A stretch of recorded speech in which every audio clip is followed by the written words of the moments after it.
je t'aime profondément. Et je peux dire sans trop me tromper que cet amour est partagé. Tu nous as reçus avec beaucoup d'amour et beaucoup de fraternité. Et tu nous as dit que tu nous soutenais énormément lorsqu'on était venu à Abidjan, peu de jours avant que je me fasse expulser par l'individu que tu défends un peu, le président Alassane Ouattara.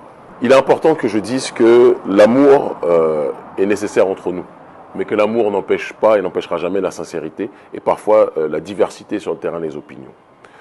Moi, je ne suis absolument pas d'accord que de dire que en émettant des critiques politiques sur les dirigeants que tu viens de citer, on les met de côté. C'est pas vrai.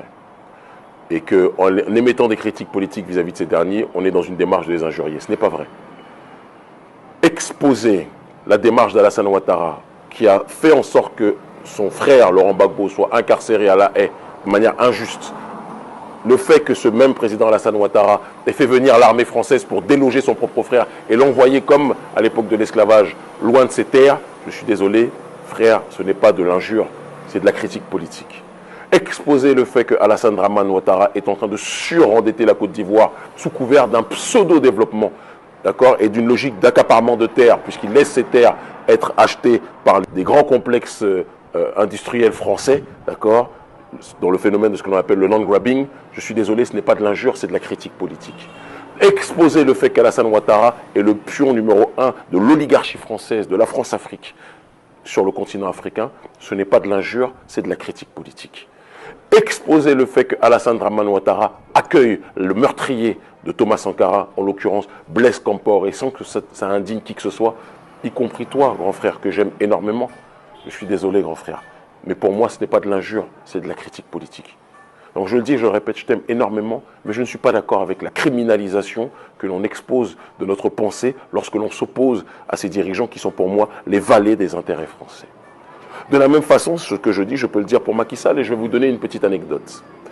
Macky Sall, c'est quelqu'un, lorsque j'ai commencé à être chroniqueur politique à la télévision, j'ai commencé mes activités à la télévision en Afrique en 2013, lorsque j'étais chroniqueur politique à la 2STV, dans l'émission Le Grand Rendez-vous, je salue tous ceux qui m'ont connu à partir de cette période-là, vous êtes nombreux, Macky Sall passait son temps à dire à son équipe, à ses ministres, à ses députés, que s'il venait à l'émission de dire qu'il appréciait beaucoup les chroniques qui étaient les miennes, parce que c'était des chroniques qui défendaient l'identité africaine, qui défendaient la logique de la culture africaine, qui défendaient une réflexion souveraine sur le terrain de l'idée du principe africain en tant que tel, et sur le terrain sociétal, et on se retrouvait sur un bon nombre de points.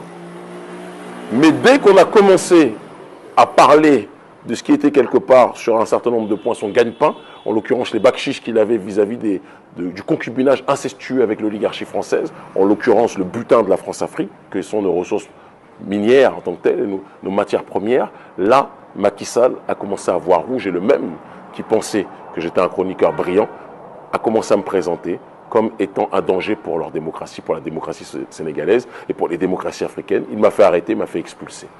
Qu'est-ce que je veux dire par là?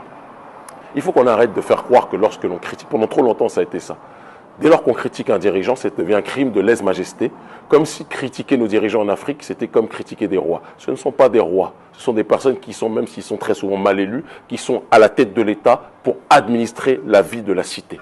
Et notre rôle en tant que citoyen, parce que la vraie politique, ce n'est pas être député ou être ministre ou être président. La vraie politique, c'est la participation à la vie de la cité. C'est qu'il y ait des personnes qui soient là pour faire en sorte que la vie de la cité se déroule de la meilleure des façons. Et que s'il y a des choses qui vont bien, il faut dire que ça va bien. Et s'il y a des choses qui vont mal, il faut dire que ça va mal.